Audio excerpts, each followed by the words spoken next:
What's up, everyone? Online Prep Coach Alex here with PrepCoach.com, back with another Beast Fitness Radio episode podcast. This one is covering growth hormone and T4, so this will be part two of the growth hormone complete guide. I think that's what I called it, or whatever it's going to be. This is basically part two, and I'm going to keep going on and on talking about it because you guys know the growth hormone has been my pet project, I guess you want to call it, for the past couple months, where I keep finding out new things. It keeps intriguing me, and it's just such an interesting interaction that I'm just going to keep going. The idea for actually covering this episode is, number one, this question is always coming up. And then number two, someone had a podcast or YouTube video or an interview, or I honestly don't know, but I had multiple people sending it to me with the link and then basically some overview concepts and bullet points of what was said in there. And again, didn't watch it, don't know who was in it, so not trying to be rude or mean to anyone or anything. But just from the bullet points, everyone's pretty concise in that there was a lot of poor information, I guess is the best way to say it, and I just want to make sure that my audience and my followers are making sure that they're getting the right information, but understand that especially when it comes to somatropic hormone, and especially when it comes to thyroid and all those interactions with all the hormones, all the enzymes, all the different ligands, everything involved here, this is such a complex subject that I don't blame anyone for getting it wrong. Because honestly, I feel like I barely understand it. I have friends that I consult with, and those are the people that I'm paying good money for to learn from, and they are focusing on one specific isoform of one specific enzyme as their career. So we talk for hours and hours about that one freaking isoform of an enzyme. So that should tell you how massively complex this entire subject is. So if anyone gets any of this information wrong, again, I honestly don't blame them, because again, I barely feel like I know what I'm talking about. And I feel like I know these interactions, these cascades, and these hormones fairly well. But even at that, again, a lot of it is us just kind of, I guess, doing our best to inference a lot of this information. Now, a lot of what I'm going to talk about is just baseline knowledge. But still, with that being said, there's a lot of it. So let's go ahead. Let's actually, and I need to turn off, I'm not sure if you can hear those two clickings. I actually just turned off my red light box. I have that on at specific times of the day. That'll be a whole podcast in and of itself. Maybe I'll talk about red light therapy with Andy. Yeah, either way, that's not for this episode. Let's kind of go into growth hormone and T4 use. To begin, first of all, go back and listen to episode 1 of that growth hormone complete guide, so you have at least some basic understandings of growth hormone isoforms, and some of those interactions endogenously. Looking at the thyroid, so that's basically just an endocrine gland right on our neck region. Without getting in specifically into the architecture of the gland, let's just look at some of the basics. So basically, it's secreting 2 thyroid hormones, T4 and T3, and a peptide hormone called calcitonin. So thyroid hormones influence metabolic rate, protein synthesis, all these other things, and calcitonin has roles in calcium homeostasis. Now, these thyroid hormones are regulated by TSH, which is regulated by thyrotropin-releasing hormone, so TRH. And if you look at it from a capsule version, you see T4 going to reverse T3, which leads to T2, and then we have T4 either going down a different cascade, leading to T3 production, downstream to T2. So very synopsis, very quickly. Essentially, you have T3 in that precursor thyroxine, so T4, which are the iodinated compounds that influence gene expression in just about every tissue in our body. At its most basic concept, thyroid hormone signals result from the basic interaction of nuclear thyroid hormone receptors. So if you're in the research, you see those referred to as TRs, with specific target gene promoters that actually modulate transcription to some degree. Now, this process is modulated by binding of thyroid hormones, the ligand, to the actual receptors. So the iodithionine deiodonases, there's types 1, 2, and 3, at least that we know about, but there's some other ones out there that I suspect have some other interactions with the hormones that we're talking about here, growth hormone specifically. But those basically regulate the activity of thyroid hormone by removing the specific iodine moieties from the actual precursor molecules. So those 3 enzymes make up a group of dimeric integral membranes. So if we look at these thyroid rhodopsin fold-containing proteins that activate or inactivate thyroid hormone, depending on whether they act on the phenolic or the tyrosine rings. So D1 is kinetically, we'll say, an inefficient enzyme that activates or inactivates T4 on an equimolar basis. We have D2, which generates the active form of thyroid hormone T3 via deionization of T4. Then we have D3, which inactivates T3 and to kind of a lesser extent prevents T4 from actually being activated in the first place. Usually, a specific cell type will only express one type of deionase at a given time. Some tissues express none, and the tissue can express any of the enzymes depending upon its actual environment. So, while the total concentration of T4 exceeds that of T3 dramatically, T4 is tightly bound to carrier proteins, and the free concentrations of T4 and T3 are actually pretty similar. So both enter the cell via transporters. Once inside the cell, T4 can be activated via conversion to T3 by that actual D2 pathway. So that systolic or cytoplasmic pool, rather, of T3 includes both T3 from the plasma and T3 generated by D2. On the other side of the coin, D3 acts on the plasma membrane to decrease local T3 concentrations. This all means that these deodonases are determining and controlling of the entire cytoplasmic T3 pool, which means that they modulate nuclear T3 concentrations and actual thyroid hormone receptor saturation. So let's look at a better example to kind of understand this localized thyroid action during development, so you can actually understand just how important this cascade is as a whole and how many downstream effects this actually has. So scroll back, let's look into, let's see, actually, best examples go back to our developmental years, because there you can actually see serum thyroid hormone concentrations are actually low during development, and then they contrast between serum and tissue T3 content by the deodonases, which are critical for developing our actual structures. So signaling via thyroid hormone is regulated both spatial and temporally via the expression pattern of deodonases. So the thyroid hormone inactivating D3 pathway is highly stimulated during development. The expression pattern of D3 limits thyroid hormone signaling locally in developing structures and also systemically by lowering serum T3 concentrations, and the actual timing of D3 expression is beyond critical in this entire process. The example I am going to use is the eyes and the proliferation of retinal ciliary marginal zone cells. So when we look at those cells, you see that T3-induced proliferation occurs preferentially in ventral cells because dorsal cells express D3.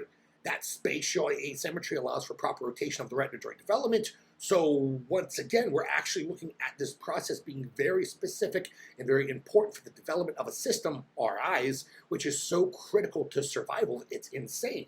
Now, that's just one example, but the example doesn't even end there, because it literally goes into changes with deodanase activity from DO2 to DO3 transcription, and that has interactions with the hedgehog signaling cascade, which further has interactions and actually can respond to accelerate D2 ubiquitination, which is a super long, complex process, but you get the idea. If one of these enzymes or one of these isoforms is critical for our eye's development and is very specific on the rotation and the development of the receptors and how they actually bind, that should tell you, okay, this is a massive cascade that up the top we have thyroid hormone, go down the thyroid hormones and see all these different enzymes involved and see, holy crap, if they're important for eye development, then they're going to do a lot of things in the background that we don't even know about. So if you look a little bit more at these enzymes in depth, they're mainly going to be found in a few places, but remember, the localized environment can change this dramatically. So that D1 is found mainly in the liver and kidney. That can deodonate both rings. D2 is found in the heart, skeletal muscle, CNS, fat, thyroid, things like that. The pituitary. It can only deodonate the outer ring of T4, and it is the major activating enzyme. And then D3, which is found if you go back to your research in gestation, which again, I researched the shit out of whenever my wife was pregnant. It's more found in the placenta, fetal tissue. It actually is present in the brain, but not the pituitary. It can only deodonate the inner ring of T4 or T3, and it's the major inactivating enzyme. So I mentioned this before, but I will mention it again. Deodanase 1 both activates T4 to produce T3, and it activates T4. Besides its increased function in producing extra thyroid T3 in patients, like if you look at the hyperthyroid-based patients, its function is kind of less understood than D2 or D3. So deodanase 2 is located in the endoplasmic reticulum membrane, which converts T4 to T3 and is the major source of cytoplasmic T3 pool. That deodanase 3 prevents T4 activation and inactivates T3. D2 and D3 are important in homeostatic regulation in maintaining actual T3 levels at the plasma and cellular levels.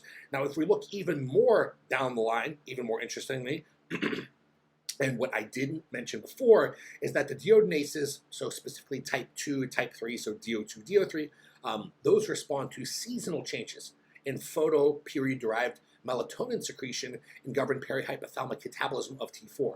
So in those longer, brighter summer days, the production of hypothalamic T3 increases due to DO2-mediated conversion of T4 to the biologically active hormone.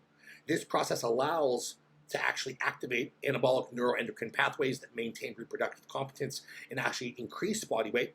So keep in mind, though, during the adaptation to reproductively inhibitory photoperiods, the levels of T3 decrease due to perihypothalamic DO3 expression and catabolizes T4 and T3 into receptor inactive amines. Another little nugget of info that people are usually missing out is D2 playing a major role in the thermogenesis, sorry for that, of brown adipose tissue, so BAT, if you're reading the literature, in response to actually sympathetic stimulation. So you see that in response to sympathetic stimulation, dropping temperatures, overfeeding of brown adipose tissue, D2 will actually increase oxidation of fatty acids and uncouples oxidative phosphorylation via uncoupling protein, causing mitochondrial heat production.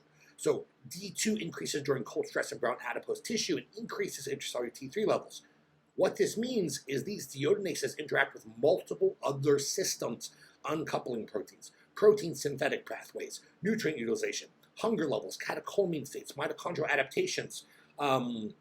They interact with genes responsible for coding for the sodium-potassium ATPase pump.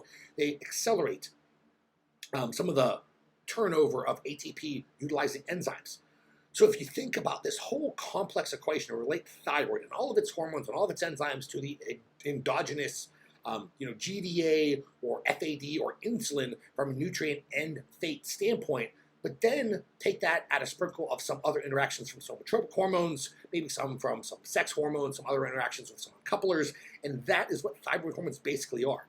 A lesser conglomerate of all the hormones specifically because of the role that deodoinase enzymes play in this whole equation. So it's the enzymes, it's the deodination process and that interaction that are the real heroes here, not so much the thyroid hormone, not so much the T4 that we're introducing here, but to get that actual pressure on deodination and to get all of these D2, D3, D1 interactions and all this fun stuff happening from an enzymatic standpoint, it has to be preceded by thyroid implementation. Could be endogenously produced, could be exogenously applied.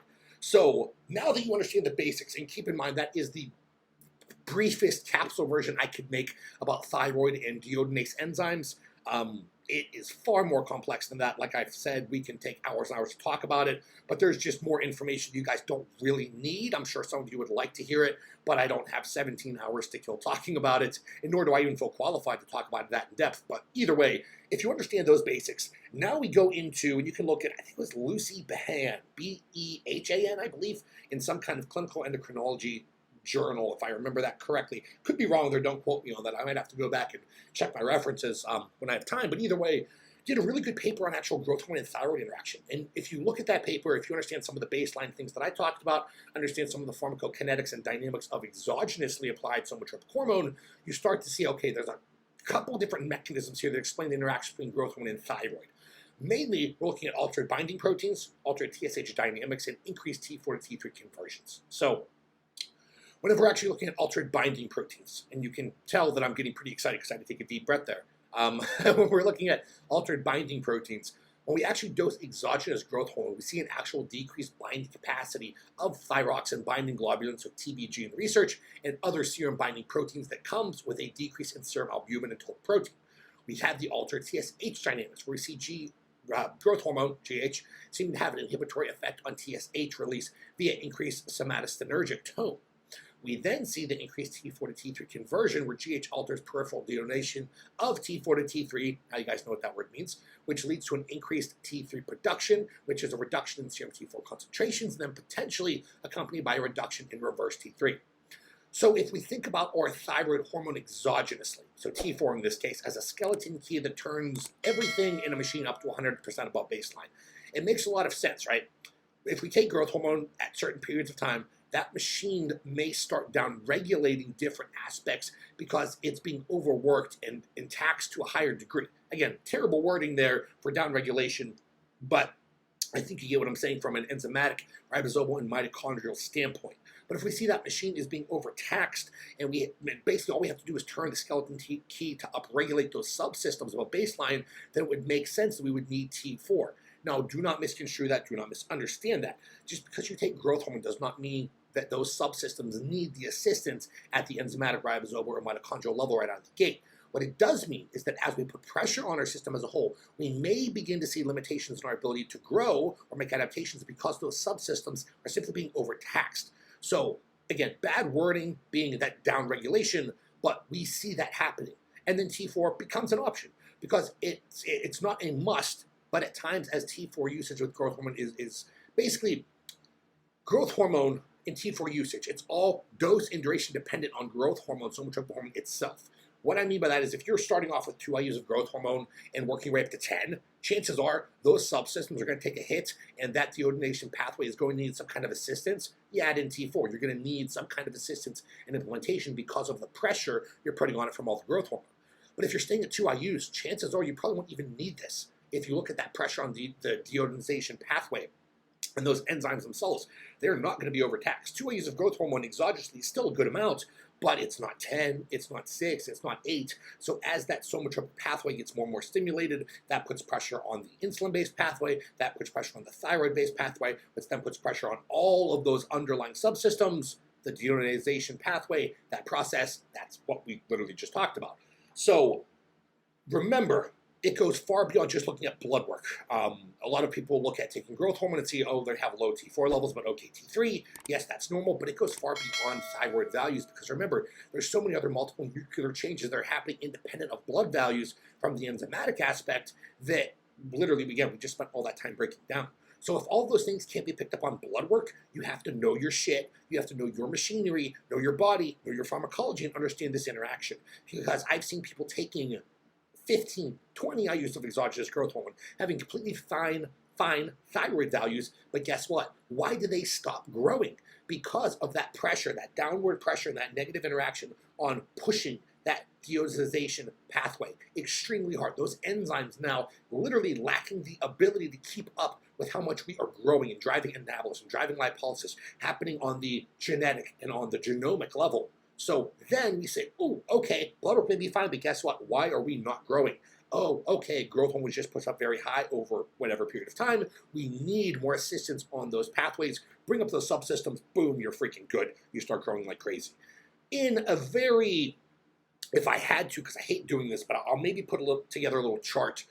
And I may have to, I'll have to make a chart for this actual episode so it'll go along with this episode so you guys understand what I mean by basic scenarios. Again, these are rough guidelines, not supposed to be following this 100%, but this is kind of, because this equation is going to be changed based on gender, race, pharmacopoeia, energy status, just tons of other things.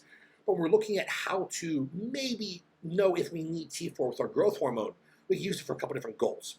In prep, in pairing with a higher somatropic hormone environment for long-term thyroid preservation, and to upregulate androgen receptors. So 4 different ways to use thyroid, T4 specifically, thyroid hormone, means you're going to have to use it 4 different ways. So first, if we're looking at the upregulation of androgen receptors, we're looking at being at a supraphysiological dosage of T4. What is the replacement dosage of T4? About 100, 120 micrograms. So this is the highest dosage we are starting off at because this goal is very specific to the upregulation of actual ARs. And that does change on the isoform, by the way. But if we're looking at upregulating androgen receptors, we're looking at about 100, 120 plus micrograms because it has to be a super physiological amount. And we're trying to do this as long as you need this process to actually occur. So you're not looking at 20-week periods. You're looking at smaller stints. If we're looking at longer-term thyroid preservation, we're beginning at 30 to 50 micrograms and working our way up based on response. We're starting that at the height of our body weight and the height of our anabolic demand. So towards the end of a mesocycle, whenever drugs are at their highest. In prep, we are using this at beginning at 30 to 50 micrograms and working up as needed, only adding in active thyroid, so actual T3, at the end stages of prep purely as an insurance policy. So in prep, this is all depending on pharmacopoeia, potentially, halfway through your prep to 3/4 of your total prep duration. And I say this because let's just say we have a 20-week prep. So you break that up into 5-week segments, so 4 or 5-week segments there. We have essentially the first 5 weeks of your dieting where anabolism, lipolysis, everything's being driven so easily, and then you start getting pretty lean. then anabolism really starts to pick up. All of a sudden, you have that burden on those actual enzymatic pathways from the thyroid hormone, and then you say, okay, maybe growth hormone's ticking up. Maybe it's just the actual caloric limit that we're at, and we're being a little hypocaloric. Okay, maybe we need to add in T4, and then we'll almost always precede T3. Changes with females, changes from person to person with drug use, but you get where I'm going with that. And then the final way is whenever it's being paired with a high somatropic hormone environment. So again, you're beginning at 30 to 50 micrograms and working up as needed. This is usually done at the beginning of growth hormone escalation and throughout the duration until it's lowered. So let's say you're working up, you've used growth hormone in the past, and you know that you can work up to, let's say, 10 IUs. That's perfectly fine. You get no side effects, or at least you can manage those side effects, and all you do is get the benefits. Let's say you're starting off with a 2 IU dosage, but you know you can handle 10. You're slowly ticking that up 1 IU every week for, we'll say, that 8-week period. We would be beginning actual T4 at 30 to 50 micrograms at the beginning and watching our growth response throughout the entire time, because remember, this enzymatic pathway has to be upregulated. That deodorization-based pathway has to be upregulated and come online before growth hormone is putting its downward pressure on it. So we're looking at pairing that literally at the exact same time. And you can actually make the argument of starting this beforehand to have that actual process upregulated, so the subsystems are basically built up before you start piling on all this new somatropic hormone, because then that has interactions with these enzyme pathways, with your insulin-based pathways, with yada, yada, yada. You could go down the list there. But I think once I put that chart out there, it'll make a lot more sense, and you can listen to this and actually look at that chart, and it should break it down very properly and succinctly. But essentially, that is the complete guide to taking growth hormone, somatropic hormone with actual T4. It definitely has its place. It does not always need to be used, but it is there to support growth hormone in the right situation. No drug was ever meant to be taken with another drug, because it doesn't have to be taken that way. They wouldn't do that in actual pharmacology. So with that in mind, that is your answer. And again, it's not really an answer, because it's going to depend on your situation. But I hope now with this information, you have a little bit more knowledge to say, okay, do I need it? Don't I need it? Let's get the blood work. Let's actually look at the biological response. Let's look at our drugs. Let's look at our training. Let's look at our nutrition. And we go from there. As always, guys, thank you so much for listening. Check out theprepcoach.com. See you guys next time.